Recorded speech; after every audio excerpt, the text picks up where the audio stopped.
moment, we're going to create our first JavaFX application. And we're going to do that by downloading the JavaFX SDK version 11, configuring it for IntelliJ, and then setting up our application to use it. I'll see you in a moment.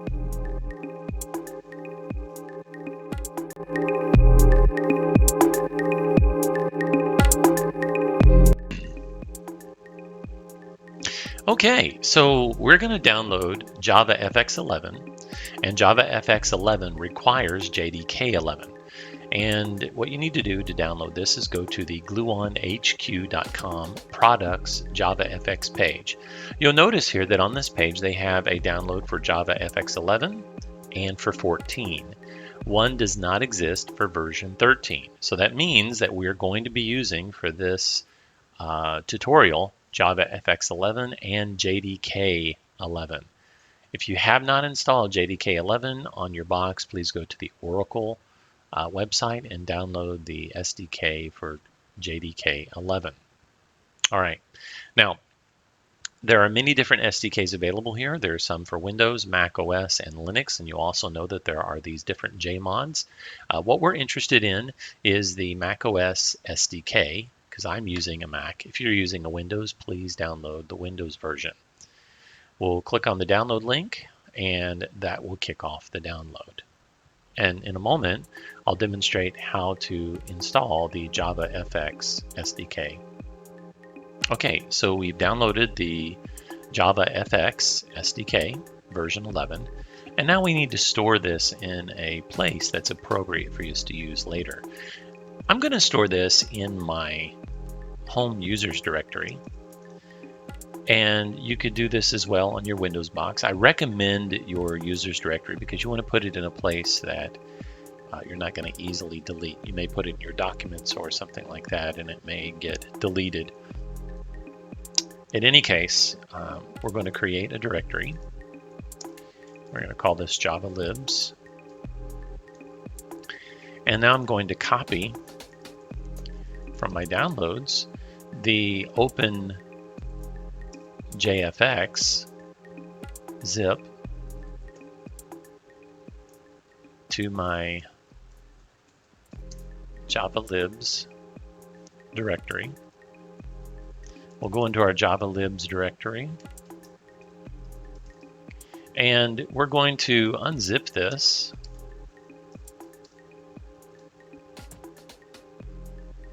Clear the screen here. So now we have a directory with our JavaLibs, and we have the original zip, and I'm just going to remove the zip for now.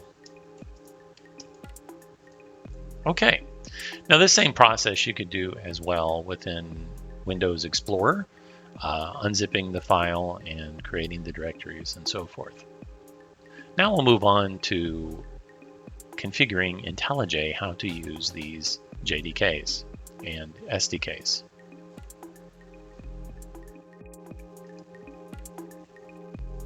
Okay, so let's go ahead and create a JavaFX application. We'll click on Create New Project. We'll ensure that the JavaFX plugin is selected. And for this project, we're going to be using JDK 11. We'll click on JavaFX Application, and we'll call this My Sample JavaFX App. And we'll click Finish. Okay, now there's a couple of things I want to show you right off the bat. We created the JavaFX using the plugin, but IntelliJ is alerting us that it cannot resolve these packages.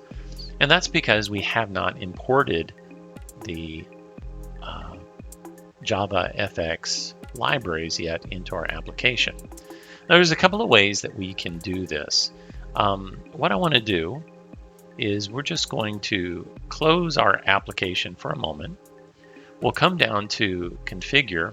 We'll go to Structure for New Projects. And as we come in for Structure for New Projects,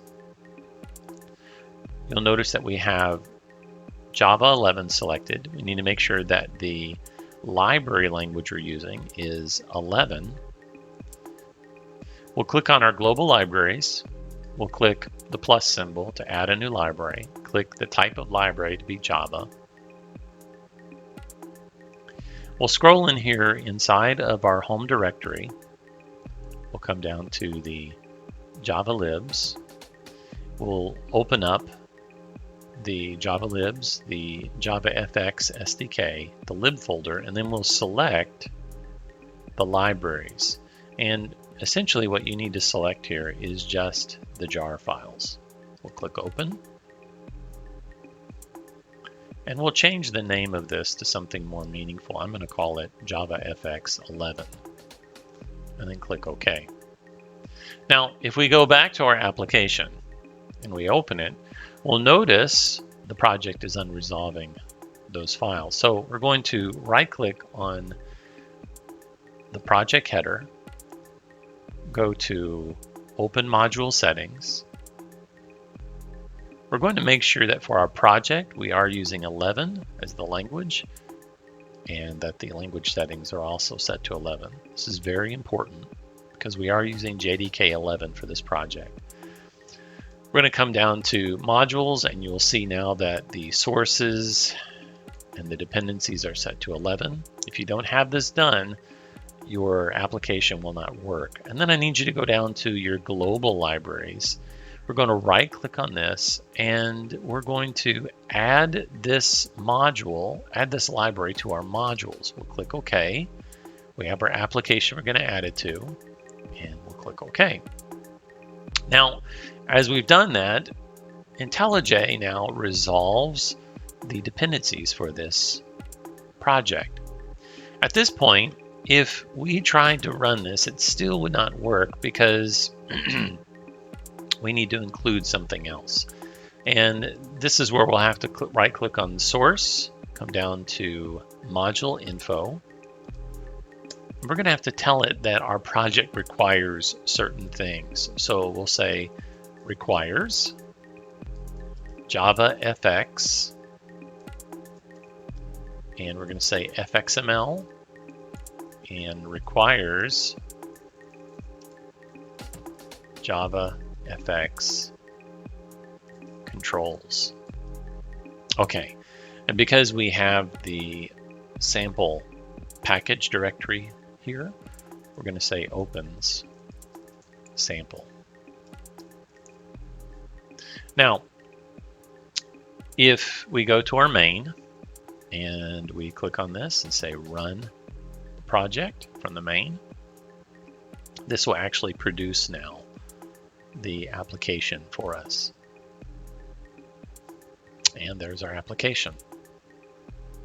We have the title, Hello World, and a blank screen.